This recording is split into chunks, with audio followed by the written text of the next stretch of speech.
आज हम हिंदी विशिष्ट कक्षा 10वीं यक्ष प्रश्न के बारे में आपको बताने जा रहे हैं। इसके पहले मैं इस पाठ की भूमिका के बारे में आपको समझा देना चाहती हूँ। और आज का युवा वर्ग जो है इससे ज्ञानार्जन भी कर सकता है, ज्ञान ग्रहण कर सकता है कि विषम परिस्थितियों में भी व्यक्ति अगर सूझबूझ से धैर्य से काम ले तो वो विषम परिस्थितियां उसे कहीं भी डगमगाएगी नहीं। तो आइए हम आपको बताते हैं यहाँ पे यक्ष प्रश्न। यह यक्ष ने प्रश्न किए थे युधिष्ठिर से, और जब पांचों पांडव 12 वर्ष का वनवास और 1 वर्ष का अज्ञातवास काट रहे थे, उस दौरान यक्ष से युधिष्ठिर की मुलाकात हुई थी। तो एक सरोवर के किनारे भी अर्जुन, नकुल और सहदेव बारी बारी से पानी पीने के लिए वहां गए, और यक्ष ने आकर सभी से कहा पहले मेरे प्रश्नों का उत्तर दीजिए, उसके बाद आप पानी पी सकते हैं। लेकिन जैसे वो पानी पीने के लिए जाते तो अचेता अवस्था में वो वहां पर पड़ जाते थे। जब युधिष्ठिर ने देखा कि मेरे चारों भाई नहीं आए हैं तो वो सरोवर के किनारे गए, और वहां पर उन्होंने अपने चारों भाइयों को अचेता अवस्था में वहां पर मृत अवस्था में देखा, और उन्होंने साथ ही वहां पर इस भूमि का भी विश्लेषण किया कि देखो किसी के पैरों के निशान तो नहीं है, किसी ने इन पर कोई आघात तो नहीं किया, लेकिन वह ऐसा कुछ भी नहीं था। जैसे उन्होंने सरोवर के पास पहुंचे तो यक्ष ने कहा कि पहले आप मेरे प्रश्नों का उत्तर दीजिए राम। तो यक्ष ने कौन कौन से प्रश्न किए हैं और युधिष्ठिर ने बड़ी सूझबूझ के साथ उन प्रश्नों का उत्तर दिया है, आइए आपको समझाते हैं। पहला प्रश्न था कि मनुष्य का साथ कौन देता है। तो युधिष्ठिर ने कहा कि मनुष्य का साथ धैर्य देता है।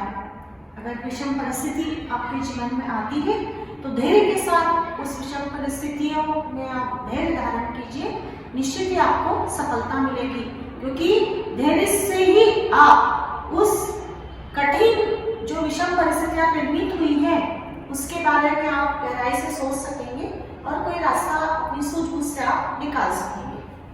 दूसरा है कि कौन सा शास्त्र मनुष्यों को विद्वान बनाता है। तो युधिष्ठिर का उत्तर था कि कोई शास्त्र ऐसा नहीं है जिससे मनुष्य पढ़कर के विद्वान हो सकता है। सिर्फ महान लोगों की संगति, अच्छे लोगों की संगति के कारण ही मनुष्य महान बनता है। तो कहने का तात्पर्य है कि हमें अच्छे लोगों की संगति करना चाहिए। अगला प्रश्न था कि भूमि से भी भारी चीज क्या है। तो युधिष्ठिर का उत्तर था कि संतान को कोख में धारण करने वाली माँ भूमि से भारी है। 9 महीने माँ अपने गर्भ में संतान को धारण करती है और बहुत कष्ट उठाती है।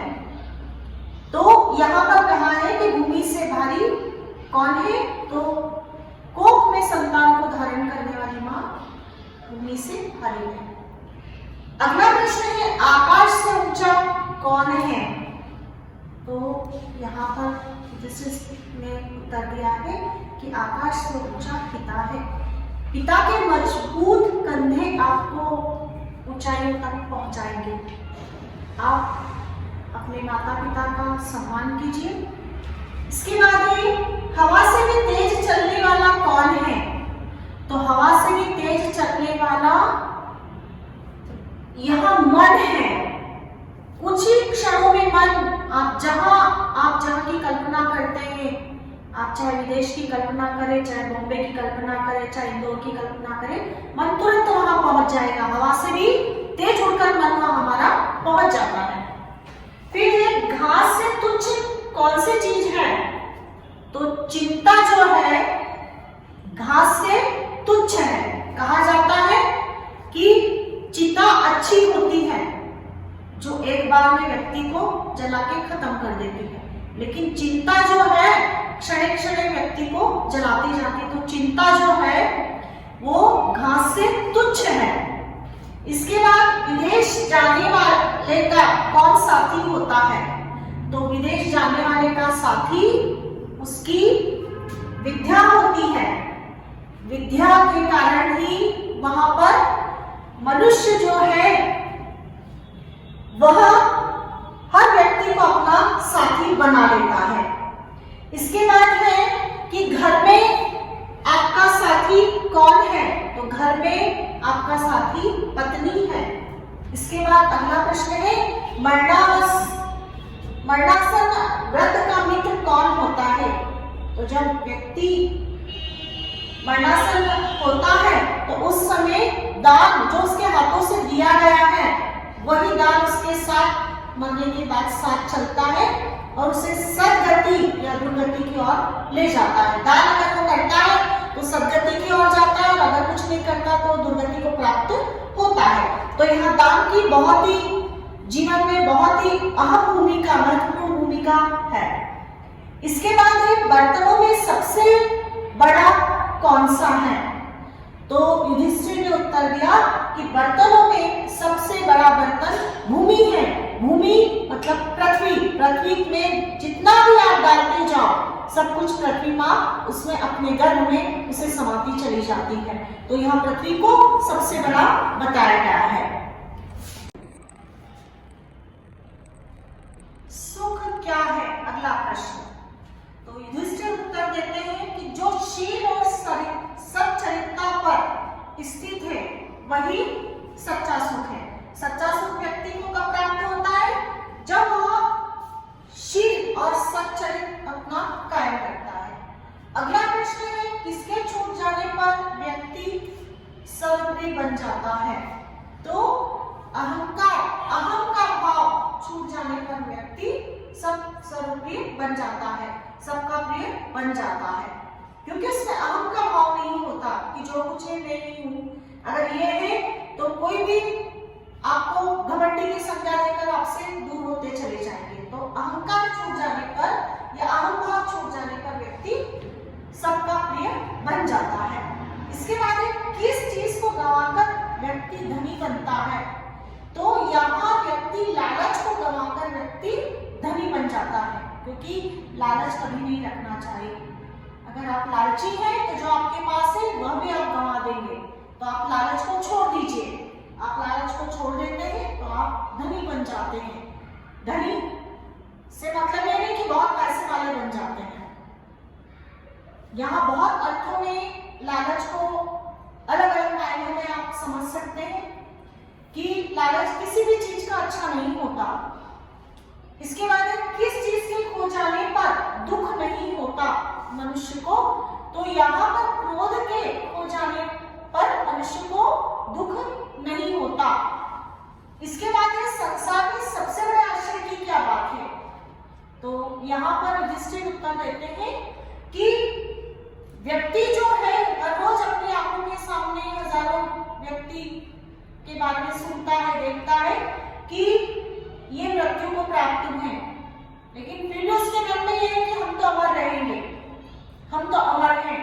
तो यह बड़े ही आश्चर्य की बात है। तो यहाँ पर यक्ष को के जो प्रश्न थे युधिष्ठिर ने अपनी सूझबूझ के साथ बहुत ही अच्छे से उत्तर दिया। यक्ष प्रसन्न और उन्होंने कहा कि बदमाश ने पूछा कि ये चारों भाइयों में से किसी एक भाई का आप नाम बताइए जिसे मैं जीवित कर सकता हूँ। तो यहाँ पर हजारों हाथियों का बल भीम में था, फिर भी यहाँ पर युधिष्ठिर ने कहा कि आप नकुल को जीवित कर दीजिए। तो यक्ष ने पूछा ऐसा क्यों? अर्जुन या भीम क्यों नहीं? तो उन्होंने कहा कि मेरे पिता की 2 पत्नियां थी, माँ कुंती से मैं अर्जुन और भीम, हम तीनों माँ कुंती के पुत्र हैं और माँ माद्री के जो पुत्र हैं वो नकुल और सहदेव हैं। तो कुंती का मैं पुत्र युधिष्ठिर जीवित हूँ और नकुल माँ माद्री का पुत्र जीवित हो उठेगा तो दोनों माता को बुरा नहीं लगेगा कि यहाँ पर मेरा पुत्र नहीं है। तो यक्ष उनके इस प्रश्न से उत्तर से बहुत ही प्रसन्न हुए और वो तो धर्मराज युधिष्ठिर के पिता ही थे, बहुत खुश हुए और उन्होंने यहाँ आशीर्वाद दिया कि 12 वर्ष का वनवास और 1 वर्ष का अज्ञातवास मेरे आशीर्वाद से बहुत अच्छे से तुम पूरा कर पाओगे और तुम सत्य धर्म हो और इसी सत्य धर्म के आधार पर तुम अपना राज्य स्थापित कर सकोगे, अपना मार्ग स्थापित कर सकोगे। तो यहाँ पर देखिए आपकी बहुत विषम परिस्थितियों का सामना करते हुए वे विषम परिस्थितियों में थे और वनवास और अज्ञातवास का ये समय वो लोग काट रहे थे। आप ये देखिए कि विषम परिस्थितियों में भी युधिष्ठिर ने कितने धैर्य का साथ लिया और अपने सभी भाइयों को इसी के साथ मैंने आपको ये सभी प्रश्न बता दिए हैं और ये प्रश्न मैंने इसीलिए लिखे हैं कि इससे आप वस्तुनिष्ठ प्रश्नों का भी आप उत्तर दे सकते हैं। साथ में रिक्त स्थान में जोड़ी बनाओ, ये भी सब आप जो है अति लघु उत्तरी या आप ये सोचे कि खाली स्थान वगैरह इसी से सभी आप पूरा कर पाएंगे। इस चैप्टर को बहुत अच्छे से समझ गए होंगे। आपको कैसा लगा? अगला जो रहेगा हमारा वो परीक्षा, प्रेमचंद मुंशी की जो अगली विधा है परीक्षा, वो आपको हम इसी चैनल के माध्यम से बताएंगे। आप जरूर उसे सुनिएगा।